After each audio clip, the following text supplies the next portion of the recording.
Smells like spruce. Rubbing your gloves on a spruce tree will definitely eliminate the odors that are on it and help you not transfer man-made odors onto your traps when you're working with them. I always like to do that before I set a trap or work a trap, just to eliminate odors.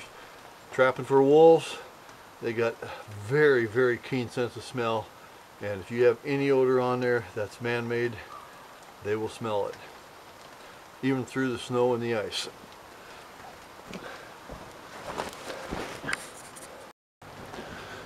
Okay, here I'd like to just give a little size comparison. All the different wolf traps that I use.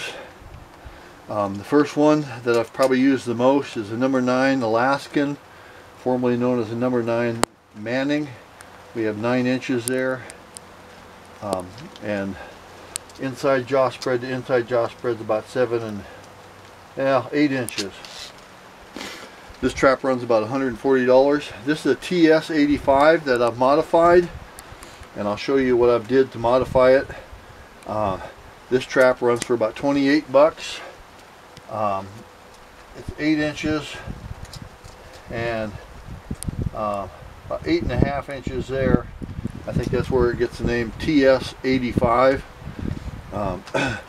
Very strong trap. It's originally made for beaver, but after it's modified, this will work excellent for wolves. And you can see, compared to a number 9, it's just about the same size.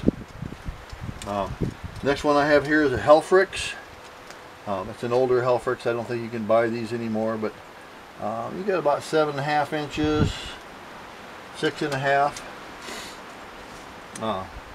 Cast iron jaws. All these traps have offsets now. This is a Bridger 750, and we can see we're about 7 inches by 7 inches. Good trap. If you this was originally a beaver trap too, but I've beefed it up somewhat. I'm still going to add a lamination on here, but I've added bigger springs. Next trap is the MB 750, 7.5 inches approximately by 7 inches. This is a dogless trap, as is the TS-85. They're both dogless, as is the Hellfrix. It's also dogless. This is called the MB 750 Alaskan, and it's already been beefed up.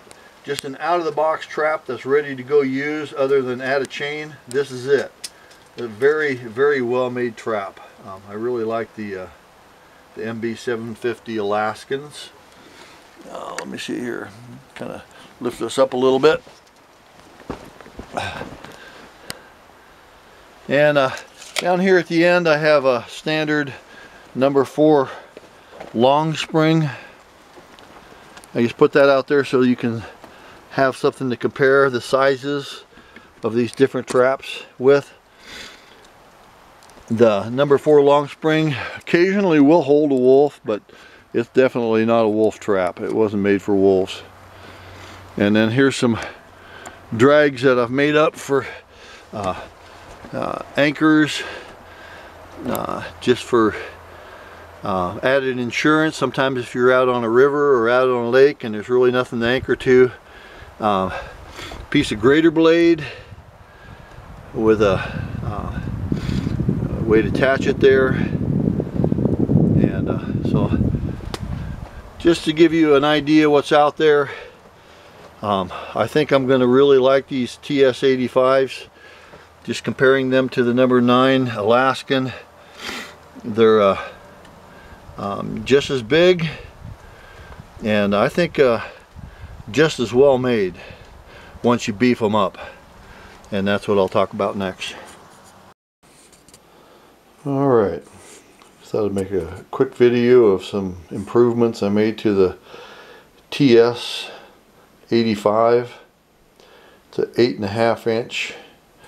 Originally it was a beaver trap, and I've converted it to a wolf trap. Some of the modifications I did were I added springs. I made a little bracket here out of 1/4-inch pipe that slides over the rods there, and they're welded on there. It's bolted, 1/4-inch bolt holding the additional springs in there. Welded that up. I also put some additional weld down here on either side on the frame, just to strengthen that up a little bit. Then the other thing I did is I added a 1/4-inch cold roll rods, and then I just welded little beads on either side, right there and right there on either jaw, so that it gives me about a 1/4-inch offset. This is a very, very strong trap, and you'll need the offset to, well, just to prevent cutting stuff off. Then the other thing I do is all the swivel, they're welded so that they can't come apart. This is a dogless trap. I'll go ahead and set it and make a quick video of it snapping off. Need to include here, I ordered these springs from a company called Cat Brothers Lures. They were about $7 a pair for these additional springs. They're high quality springs. I can tell they're piano wire, last a long time. You might be able to find them a little less expensive some other places, but at this point Cat Brothers Lures was the only place that I found that sold them.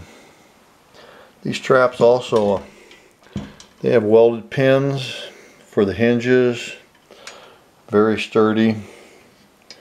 They say that the frame is 3/8 of an inch thick. I believe it. And with the addition of these extra springs and this little frame thing that I made, 1/4-inch pipe, and then some flat stock there welded in, this thing is going to be every bit as good as a number 9 Alaskan at a fraction of the cost. Okay, hope this gives you some ideas.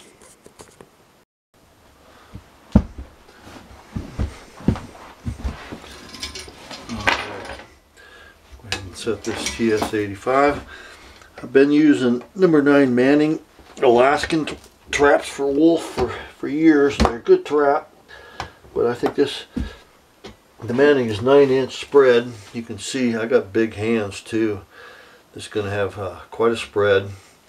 It's dogless, so you don't have dogs for them to get tore up.